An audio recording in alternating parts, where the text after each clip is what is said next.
Good morning అమ్మ. So ఈరోజు మీకు శాంపుల్ ప్రోగ్రామ్ ఎట్లా రాయాలి ఏంటి చెప్తున్నాను. Sample program of C. So చూడండి, మీ బేకం వాళ్ళు వచ్చేప్పటికి అసలు క్లాసులు వినడం లేదు.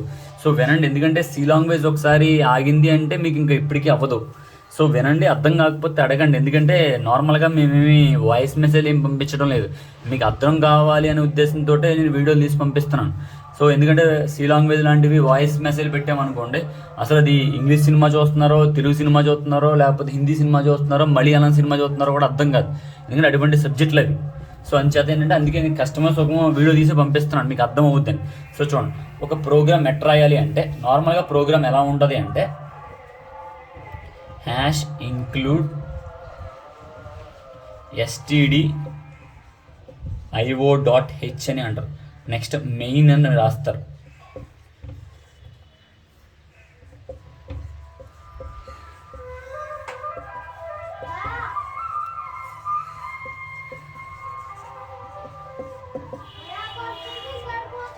సో చూడండి, ఇలా ఒక ప్రోగ్రామ్ రాశాను అనుకోండి. సో ఈ ప్రోగ్రామ్ యొక్క ముఖ్య ఉద్దేశం ఏంటి అంటే ఎప్పుడైతే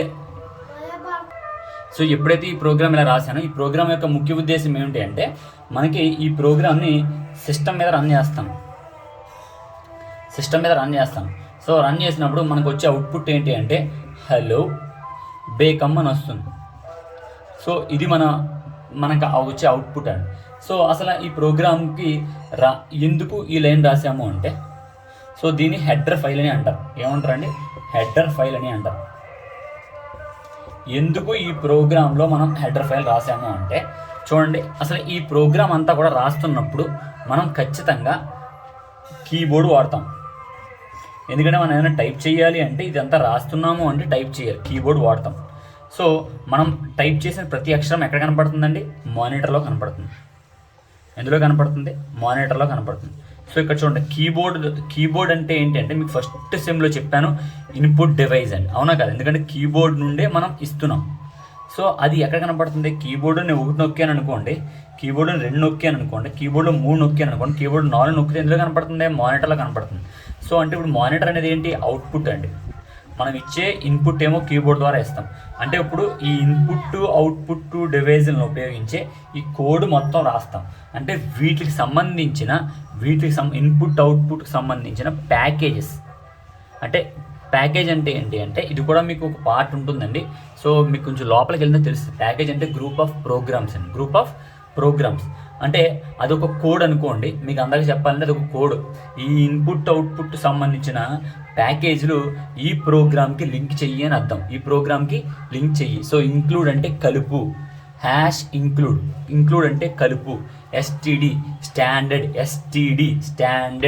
ఎస్టీడీ అంటే ఏంటి అంటే standard. So I for input, O for output, H for header file. దీన్ని మొత్తాన్ని కలిపితే హెడర్ ఫైల్స్ అని అంటారు. ఏమంటారమ్మా? హెడర్ ఫైల్స్ అని అంటారు. ఎస్టీడీ. సో ఎలా చదవాలంటే #include stdio.h అని చదువుతారు. సో #include stdio.h అని చదువుతారు. సో దీని పూర్తి ఫామ్ ఏంటి అంటే STD for standard, I for input, O for output, header file అని అంటూ ఉంటారు. సో ఎందుకు రాయాల్సి వచ్చిందంటే నువ్వు ఇలా ఈ ప్రోగ్రామ్ రాస్తున్నావు. సో రాయడం అంతా కీబోర్డ్తో రాస్తావు, అది నీకు కనిపించేదంతా కూడా అవుట్పుట్ ఎక్కడ కనపడుతుంది? మానిటర్ కనపడుతుంది. వీటికి సంబంధించిన ఫైల్స్, వీటికి సంబంధించిన ప్యాకేజెస్ నేను రాసిన ప్రోగ్రామ్కి ఇంక్లూడ్ చెయ్యి అని చెప్తుంది. ఓకే, అది ఈ లైన్ యొక్క అర్థం. So what is main?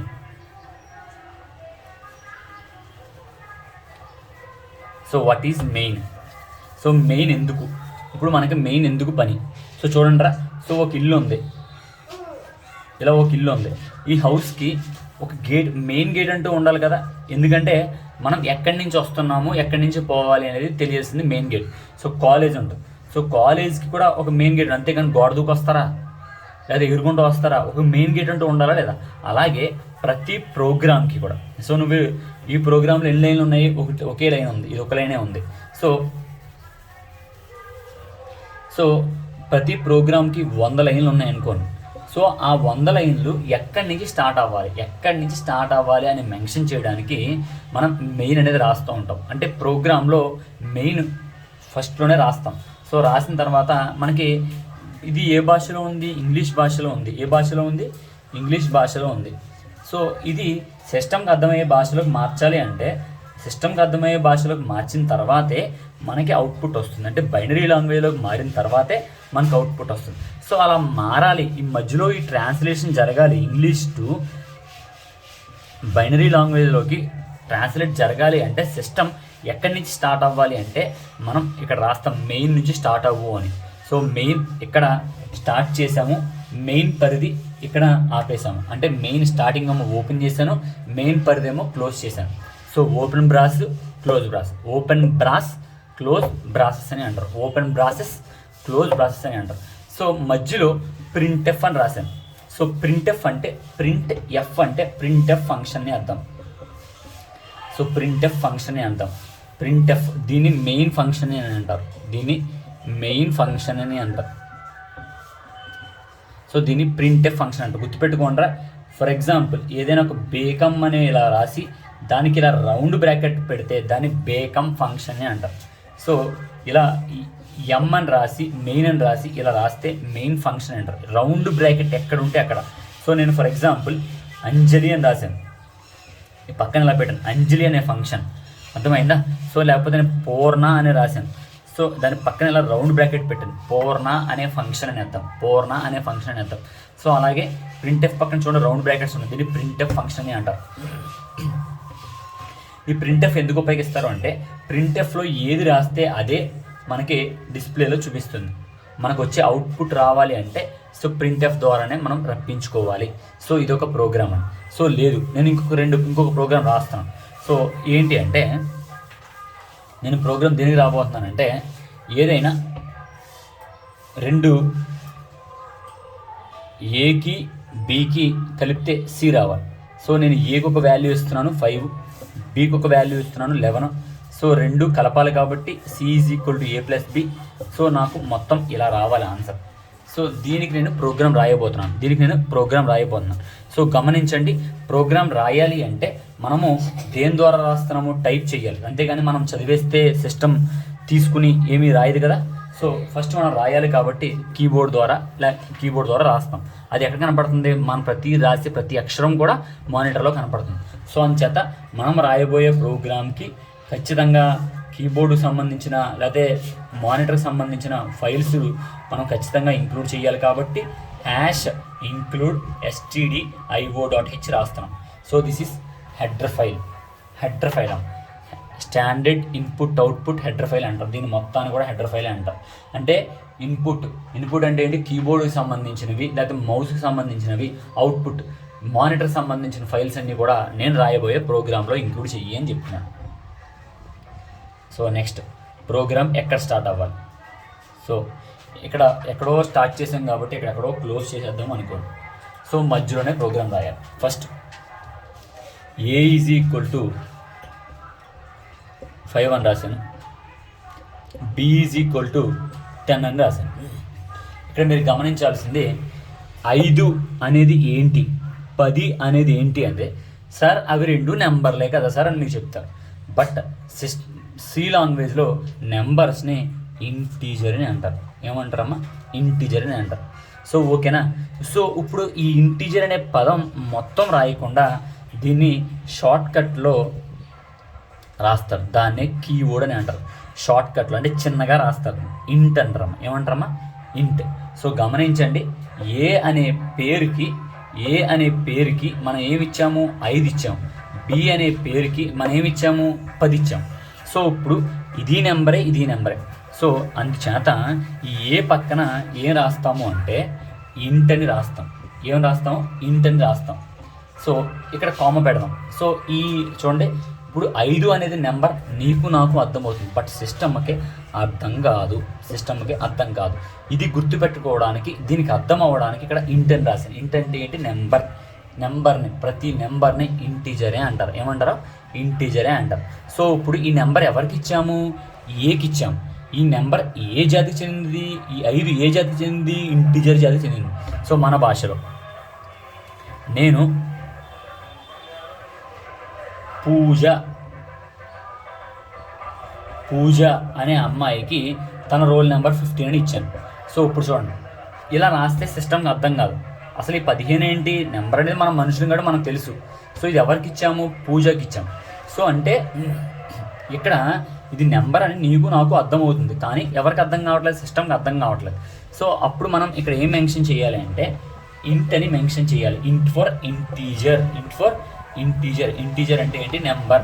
So ఇప్పుడు పూజకి ఒక వాల్యూ ఇచ్చాను, ఆ వాల్యూ ఏ టైప్కి చెందింది, ఇంటీజర్ టైప్కి చెందింది. మరి ఇక్కడ పూజ అంటే ఏంటి, ఒక ఐడెంటిఫైర్, ఒక వేరియబుల్, ఒక ఐడెంటిఫైర్, ఒక వేరియబుల్, ఒక ఐడెంటిఫైర్, వేరియబుల్. ఇదేమో డేటా టైపు. అంటే డేటా టైప్ అంటే 15 ఏ టైపు, నెంబరా లేకపోతే క్యారెక్టరా అనేది డేటా టైపు. సో ఇదేంటి, ఈ 15కి ఒక గుర్తింపు, సో దాన్నే వేరియబుల్ ఆర్ ఐడెంటిఫైర్ అంటారు. ఇదేమవుద్ది, వాల్యూ అవుతుంది. 15 అనేది వాల్యూ అవుతుంది. సో చూడండి, సో మళ్ళీ ఇంకోసారి కాన్సెప్ట్ గుర్తు చేస్తున్నాను. A = 5, B = 11, C = A+B. So answer వచ్చేటప్పటికి 16 ఇలా రావాలి. సో దీన్నే ప్రోగ్రామ్ రాయాలన్నమాట. సో ఫస్ట్ A = 5 అని ఇస్తాం.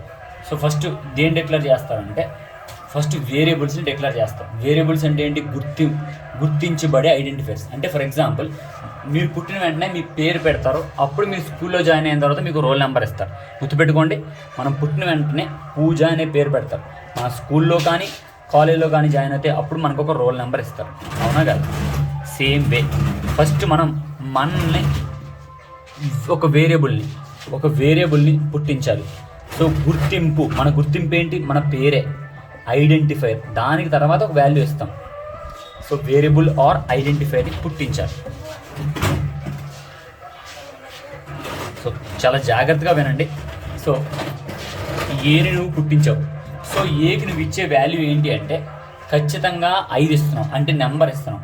సో అంటే నువ్వు ఇవ్వకపోయేది ఏంటి, ఏకి ఇచ్చే వాల్యూ ఏంటి, ఇంటీజరే. కాబట్టి ఇక్కడ నువ్వు ఇంట్ అని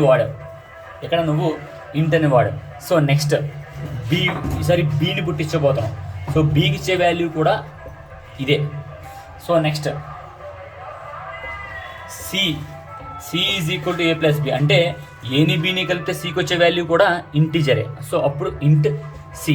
కానీ సి అంటే ఏంటి అంటే రాస్తావు C = A+B అని రాస్తావు. C = A+B అని రాస్తావు. సో అలాగే A = 5 అని రాస్తావు, B = 11 అని రాసేస్తావు. సో ఈసారి ప్రింట్ఎఫ్లో ఏం రాస్తావు,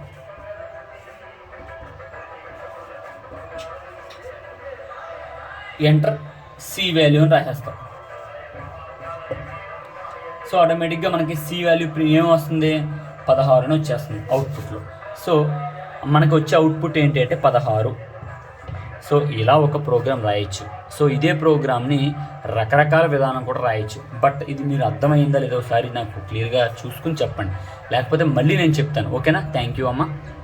సో ఇంకా చాలా ఉన్నాయి. ఇదే ప్రోగ్రామ్ని రకరకాలుగా రాయొచ్చు. దాని తర్వాత లోపలికి వెళ్తున్నాను, ఇంకా సి లాంగ్వేజ్లోకి లోపలికి వెళ్తున్నాను. వెళ్ళక ముందు ఇవన్నీ చెప్పాను. అసలు ఇది వేరియబుల్, ఇది డేటా టైపు, ఇది వేరియబుల్, ఇది డేటా టైపు, ఇది వేరియబుల్, ఇది డేటా టైపు. సో ఇవి అర్థమైనాయా లేదా, అసలు వేరియబుల్ అంటే ఏంటి, డేటా టైప్ అంటే ఏంటి, ఇవన్నీ పూర్తిగా తెలుసుకోండి. ఓకేనమ్మా?